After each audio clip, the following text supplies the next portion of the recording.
Greetings everyone again. This is Rain of Tears, as I've also indicated, it's also known by my real name, which is Ed. And I'm sort of giving a quasi follow-up right now on a video presentation that I uploaded on YouTube entitled Misconceptions and Myths About Brazilian Women.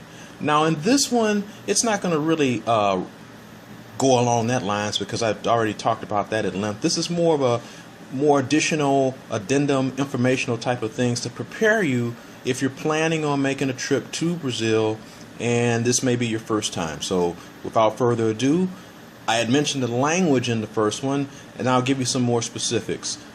In terms of language programs, there are many good ones out there. The more well-known ones would be obviously Rosetta Stone. Personally, I used Pimsleur. I think Pimsleur has an excellent program. You can get it in different formats to suit your needs. That is, you can get it in CD disc. You can download it. So whatever works best for you.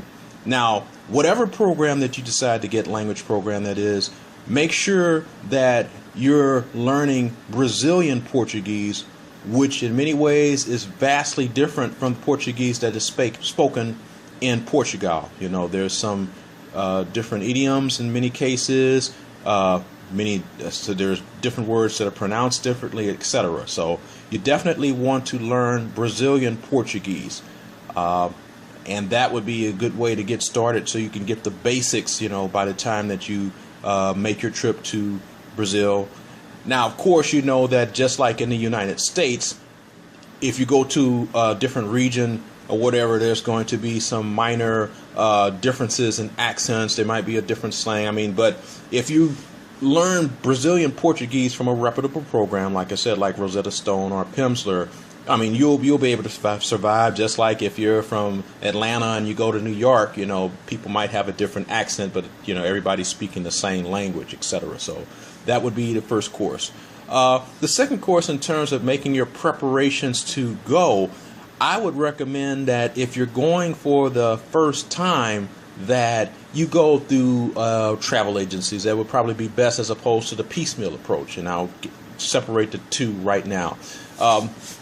There's like Booking.com. There's so many. Expedia. I mean, everyone knows that travels or, you know, researches other things or whatever. So that way you can find something that wherever you're going to, whether if you're going to the most famous Rio, or that's how it's pronounced in Portuguese, Rio de Janeiro, or if you're going to other places in Brazil, you can get specialized package to cater to your needs or what you're looking for. You know, you might be more interested in outdoor type stuff, beach activities, hiking or whatever, or you might be more interested in the more traditional stuff, going to the carnival activities, etc., depending on what time of year that you go, or New Year's festivities, New Year's Eve festivities that they have going on. So I would do that. Then after you've been there a time or two, then you might feel more comfortable in doing, like I said, a piecemeal approach where, you know, you would book your airline separately, get the best deal for yourself or your group, get the best hotel and the location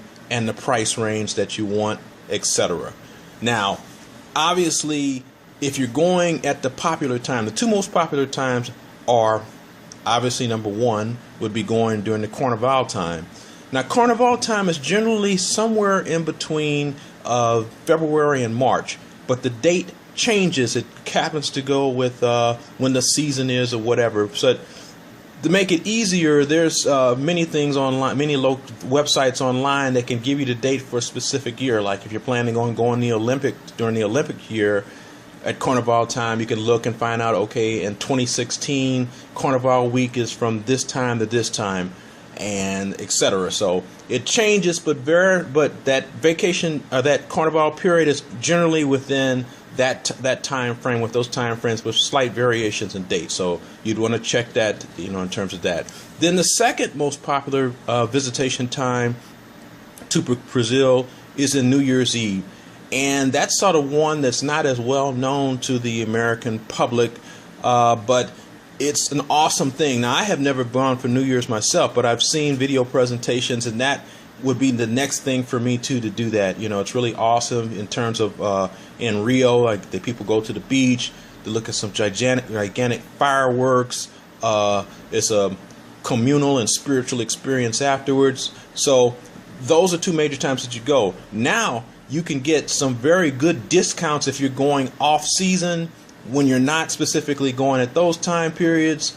And also too, in terms of the weather, if you're going at a time, relatively speaking, when the weather is not at optimum, you know, there are so-called winter months, like say in Rio or Salvador or whatever, then you can also get some discounts too if you're not specifically going for an event time and you're just going just to check out the various locations, but it doesn't necessarily have to be a holiday time.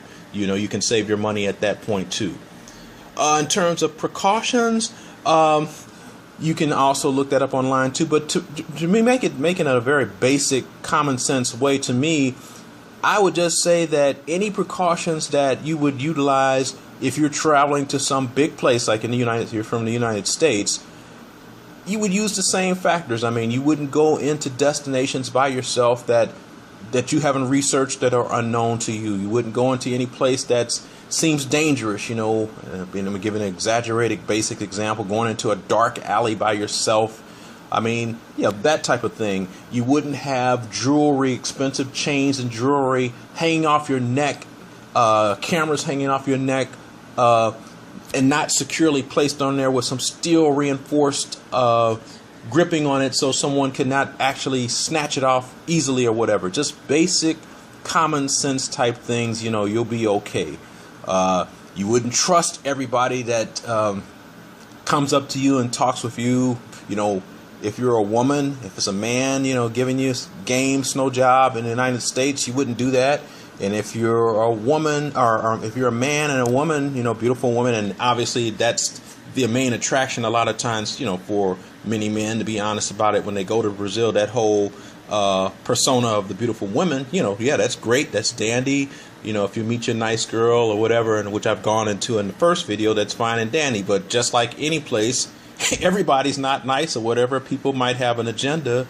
And, you know, you just have to be cautious and aware and use your street smarts or common sense or whatever. So I just wanted to give that addendum to follow up in terms of more detail in terms of what you can do. And most of the things, like I said, you can just, you know, you just Google it in and you can get more details. That's why in the first one, like when somebody wrote in and said you didn't do this, I mean, well, it's just so easy. If I give you the basic foundation, which I'm doing, which I'm attempting to do, then people can run with it and take the rest. So I hope that this addendum has been helpful. And as always, I appreciate your time to stop through and check out my video presentation. This is Rain of Tears, and I'm wishing everyone a good day, evening, or night, whatever time that you're watching this video presentation, and peace to all. Take care.